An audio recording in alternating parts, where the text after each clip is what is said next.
तो विद्यार्थियों यहाँ पर लासा अर्थात एलसीएम का सवाल दिया हुआ है। इस सवाल में हमें 4 संख्याओं का लासा निकालना है, जिसमें पहली संख्या है 18, दूसरी संख्या है 24 और तीसरी संख्या है 36 व चौथी संख्या है 42। तो यहाँ पर हम भाग विधि से इन चारों संख्याओं का लासा निकालने वाले हैं।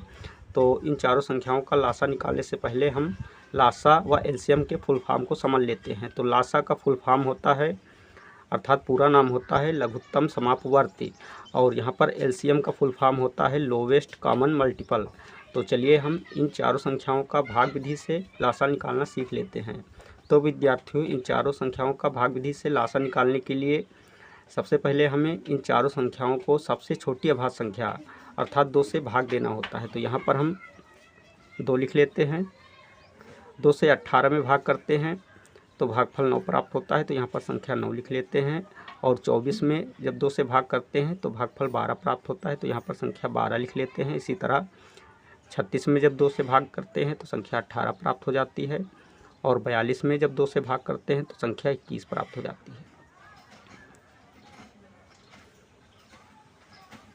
अब हम एक बार फिर से 2 से भाग करते हैं तो 9 में पूरा भाग नहीं जाता है, तो 9 को ऐसे ही उतार लेते हैं। 12 में 2 से पूरा भाग जाता है, भागफल 6 प्राप्त हो जाता है। तो संख्या 6 लिख लेते हैं। इसी तरह 18 में 2 से भाग करते हैं तो भागफल 9 प्राप्त हो जाता है। संख्या 21 में पूरा भाग नहीं जाता है, तो संख्या 21 को ऐसे ही उतार लेते हैं। अब हम एक बार फिर से 2 से भाग करते हैं, अर्थात इन चारों संख्याओं में कोई भी संख्या अगर पूर्णतया विभाजित हो जाती है 2 से, तब तक हम 2 से भाग करते रहते हैं। तो यहाँ पर देखते हैं 9 को ऐसे ही उतार लेते हैं, क्योंकि संख्या 9 2 से पूर्णतया विभाजित नहीं होती है। संख्या 6 2 से पूर्णतया विभाजित हो जाती है, अर्थात 2 से 6 में पूरा भाग जाता है और भागफल 3 प्राप्त हो जाता है। तो यहाँ पर संख्या 3 लिख लेते हैं। इस 9 को ऐसे ही उतार लेते हैं और संख्या 21 को भी ऐसे उतार लेते हैं। अब हम 2 के ठीक बाद वाली अभाज्य संख्या अर्थात संख्या 3 से इन चारों संख्याओं में भाग करते हैं। तो यहाँ पर हम संख्या 3 लिख लेते हैं। 9 में 3 से भाग करते हैं तो भागफल 3 प्राप्त हो जाता है। और 3 में जब 3 से भाग करते हैं तो भागफल 1 प्राप्त हो जाता है। इसी तरह यहाँ पर संख्या 3 लिख लेते हैं। और 21 में जब 3 से भाग करते हैं तो संख्या 7 प्राप्त हो जाती है। अब हम पुनः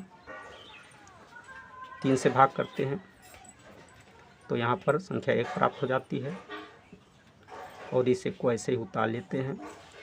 और 3 में जब 3 से भाग करते हैं तो भागफल 1 प्राप्त हो जाता है। संख्या 7 को ऐसे ही उतार लेते हैं।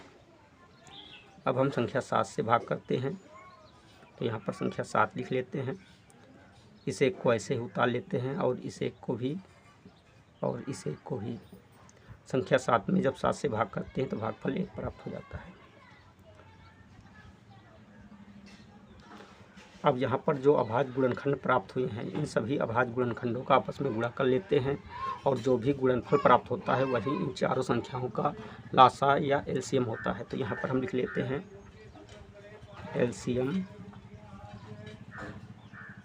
बराबर 2 गुणे 2 गुणे 2 गुणे 3 गुणे 3 गुणे 7। अब यहाँ पर नेक्स्ट स्टेप में एलसीएम बराबर इन सभी का आपस में गुणा करने पर 2 दूना 4 दूनी 8 3 24 3 72 अर्थात संख्या 72 प्राप्त हो जाती है। और 72 का जब 7 से गुणा कर लेते हैं तो हमें संख्या 7 दूनी 14 के 4 7 7 49 1 50 अर्थात संख्या 504 प्राप्त हो जाती है। तो विद्यार्थी इस प्रकार इन चारों संख्याओं का एलसीएम यहाँ पर 504 निकल कर आया। तो यहाँ पर लिख लेते हैं एलसीएम बराबर 504।